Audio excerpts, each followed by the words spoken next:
కుర్బానీ మాంసాన్ని తప్పకుండా 3 భాగాలుగా చేయాలా అని చెప్పేసి అడగడం జరుగుతుంది. చూడండి, కుర్బానీ మాంసాన్ని భాగాలు చేయడం అనేది ఏదైతే ఉందో, ఇది ఒక ఆదేశం కింద రాలేదు మనకు. మన ఫుకహాలు ఏం చేశారంటే, అల్లాహ్ తఆలా ఖురాన్‌లో హజ్ యొక్క కుర్బానీ గురించి జికర్ చేసినప్పుడు, దాని గురించి చెప్తూ, దాన్ని మీరు తినండి మరియు అగత్య పరులకు తినిపించండి అని చెప్పేసి అల్లాహ్ తఆలా చెప్పడం జరిగింది. ఆ యొక్క ఆయతును ముందర పెట్టుకొని మనము కుర్బానీ ఇచ్చేటప్పుడు ప్రజలందరినీ కూడా దీంట్లో మనము పేదవాళ్ళను కూడా దీంట్లో మనం పాల్గొనేలా చేయాలి. ఈ యొక్క బరకత్‌లో వారిని కూడా భాగస్వాములుగా చేసుకోవాలని చెప్పేసి మన యొక్క ఫుకహా పెద్దలు ఏం చేశారంటే, దీన్ని 3 భాగాలుగా చేయండి. ఒక భాగం మీరు తినండి.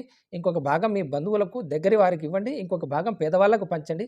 తద్వారా మీరు ఈ విధమైనటువంటి పుణ్యాన్ని, ఈ యొక్క బరకత్‌ను అందరికీ పంచే ప్రయత్నం చేస్తారని చెప్పడం జరిగింది. అయితే ఇది వాజిబ్ లేదా ఫర్జు కాదు, తప్పనిసరి కాదు.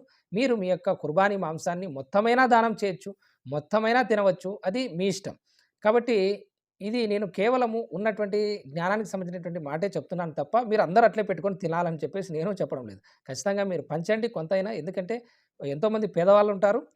వారికి ఇచ్చేటువంటి ప్రయత్నం చేయండి. తద్వారా ఆ రోజు వారు పండుగ యొక్క శుభాల్ని వారు కూడా ఆ పండుగ సందర్భంగా మాంసాన్ని తినేటువంటి ప్రయత్నం చేస్తారు కాబట్టి కొంచెం పంచేటువంటి ప్రయత్నం చేయండి. కాకపోతే ఆహ్, మసలా మనకేంటంటే అది వాజిబ్, ఫర్జ్ కాదు. కాబట్టి మీ స్తోమతకు తగినట్టు మీరు పంచుకునే ప్రయత్నం చేయండి.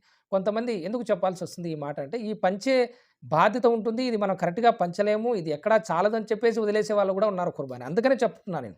కాబట్టి మీ సౌలభ్యానికి తగ్గట్టు మీరు పంచుకోండి. వాజిబ్, ఫర్జ్ కాదు. మీరు ముందు కుర్బానీ ఇచ్చే ప్రయత్నం చేయండి అని చెప్పడమే నా ఉద్దేశ్యం. కాబట్టి ఈ మసలాను మీరందరూ కూడా జాగ్రత్తగా గుర్తుపెట్టుకోండి.